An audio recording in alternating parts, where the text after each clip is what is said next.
এখন বাংলাদেশ থেকে আমার প্রতি মাসেই ১টা-২টা পার্সেল আসে।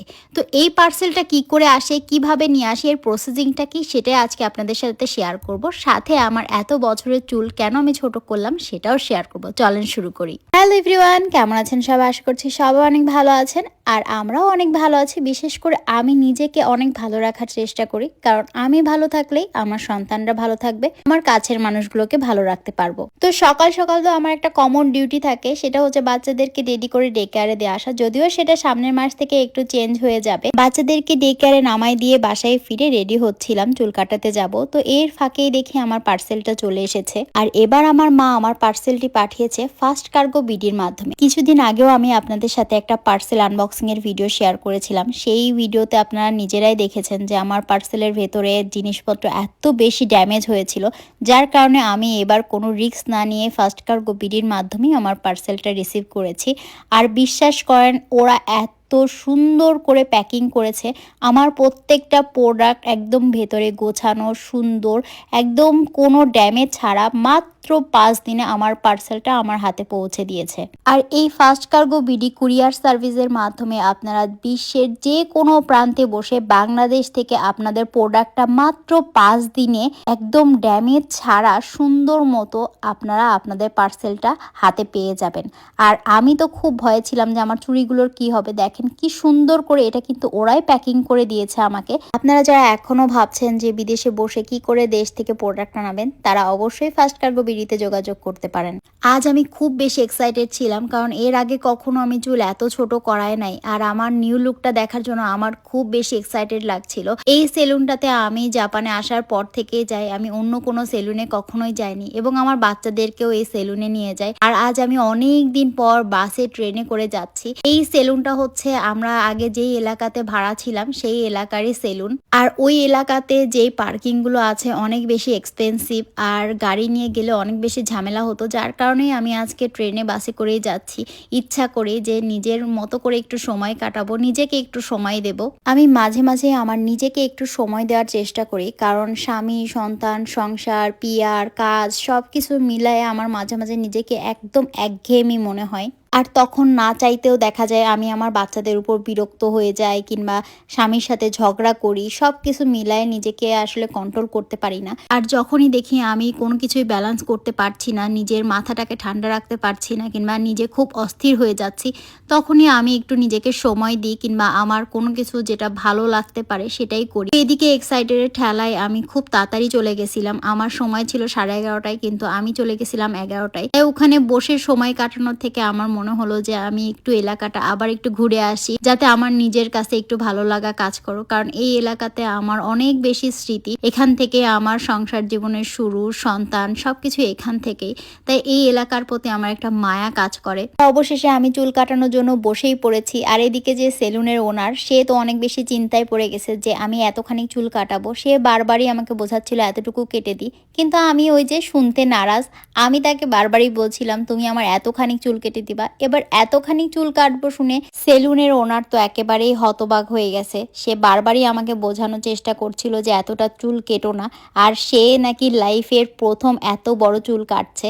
আসলে জাপানিজরা তো বেশি বড় চুল রাখে না। ওই দিন আমার চুল কাটাতে অনেক বেশি সময় লেগে গেছিল। আমি 11:30টায় চুল কাটানোর জন্য বসেছি, আর শেষ হয়েছে প্রায় 2:30টার সময়। এই চুল স্ট্রেট করা দেখে অনেকে বলছিলেন আমি নাকি রিবন্ডিং করাইছি কিংবা রিবন্ডিং করাতে গেছি। আসলে এই বড় চুলে একটু চুল স্ট্রেট করে নিলে চুল কাটাতে সুবিধা হয়। এবার বলি কেন এত বেশি সময় লেগেছে কিংবা কেন এত সময় লাগছিল। কারণ আমার চুল কাটানোর মাঝেও তার 2টা কাস্টমার এসেছিল, আর আমার চুল কাটতে যেয়ে সে অনেক বেশি নার্ভাস ফিল করছিল, যার কারণেই বেশি সময় লেগে গেছে।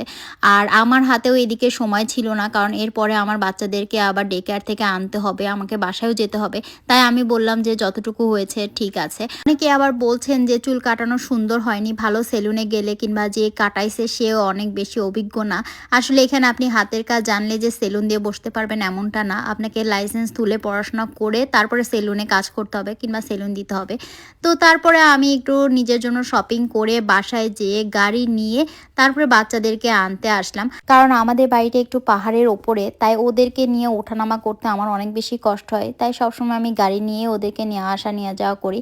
আর এদিকে সাত্বিক বাবু তো আমাকে দেখেই কান্না শুরু করে দিছে, অনেক বেশি মন খারাপ করেছে। আর আমি ইচ্ছা করে একটু দুষ্টামি করে আমার চুলগুলো পেছনে জ্যাকেটের মধ্যে রেখেছি, আর সামনে যেই ছোট চুলগুলো ছিল সেগুলো সামনেই ছিল, তাই ও আর বুঝতে পারিনি। ও ভাবছে যে আমি চুল একদম ছোট করেছি, আর ও সকালে যাওয়ার সময় আমাকে বলেই গেছিল যে মাম্মা চুল ছোট করবা না। আর এইদিকে তো বাসায় আসার পরে সে যখন দেখছে যে তার মাম্মার চুল বড়ই আছে, তখন সে আমাকে জড়ায় ধরে বলছে তুমি তো এখনো রানীই আছো। এবার বলি তার কেন রানী মনে হয়েছে, কারণ ঠাকুমার ঝুলি কিংবা টিভিতে যখন কার্টুন দেখে তখন বেশিরভাগ ক্ষেত্রেই রানী কিংবা কুইনদের চুল অনেক বেশি বড় থাকে, তো সেটাই সে ইমাজিন করে যে চুল বড় মানে আমার মাম্মা হচ্ছে রানী। প্রত্যেকটা পরিবারেই দেখবেন যে একজন মানুষ থাকে যে কিনা পরিবারের সকল সদস্যের ভালো লাগা মন্দ লাগা কিংবা ছোট ছোট বিষয়গুলো নোটিস করে। তো আমাদের বাড়িতে হচ্ছে সাত্বিক বাবু সেই মানুষটা যে কিনা বয়সে অনেক ছোট হলেও আমাদের পরিবারের প্রত্যেকটা মানুষের ছোট ছোট বিষয়গুলো নোটিস করে, যেটা কিনা ওর সব থেকে ভালো দিক কিংবা গুণও বলতে পারেন। তো আমরা যেহেতু সামনে ঘুরতে যাব, তো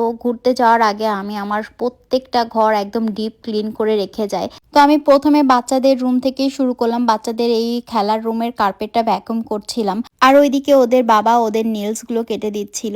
আর এদিকে আমি ভ্যাকুম শেষ করে এসেই আমাদের টেবিলটা একটু ক্লিন করার চেষ্টা করছিলাম, কিন্তু ওই যে আমার সাথে সাথে থাকার একজন মানুষ তো আছে যে কিনা আমার সবসময় চোখে হারায়, তো তাকেও একটা কাজ ধরাই দিলাম, কারণ তাকে ব্যস্ত না রাখলে তো আমি কাজ করতে পারবো না। আমাদের বাড়িতে দুইজন পাবলিক আছে যারা কিনা একটুও গোছানো জিনিস পছন্দ করে না, এলোমেলো থাকলেই তাদের শান্তি লাগে। আমি একদিক থেকে গোছাই, আরেক দিক থেকে তারা এলোমেলো করে। সেই দুজন পাবলিক হচ্ছে গোল্লা আর তার বাবা। আমার মা গাছগাছালি অনেক বেশি পছন্দ করে, তো মা আসার পরে আমার ঘরে কিছু ইনডোর প্ল্যান্ট লাগাইছে, তো সেই ইনডোর প্ল্যান্টের নিচে রাখার জন্য আমি কিছু ম্যাট কিনেছিলাম, আর এই ম্যাটগুলো আমি নিয়েছিলাম ফেসবুক পেজ হাতে ছোঁয়া আসন ঘর থেকে।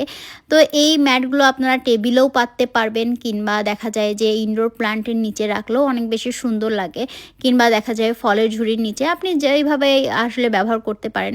যেহেতু আমার ঘরের সব কিছুই মোটামুটি একটু সাদা কালারের, তো আমার কাছে মনে হয়েছে যে একটু রেড কিংবা একটু কালারফুল কিছু নিলে অনেক বেশি সাদার উপরে ফুটবে। আর ম্যাটগুলো আমার একদম মন মতো হয়েছে এবং খুবই সুন্দর ছিল, ফিনিশিং হাতের কাজ সব কিছু মিলায় একদম পারফেক্ট ছিল। তো আপনাদের কাছে কেমন লাগলো অবশ্যই কমেন্টস করে জানাবেন।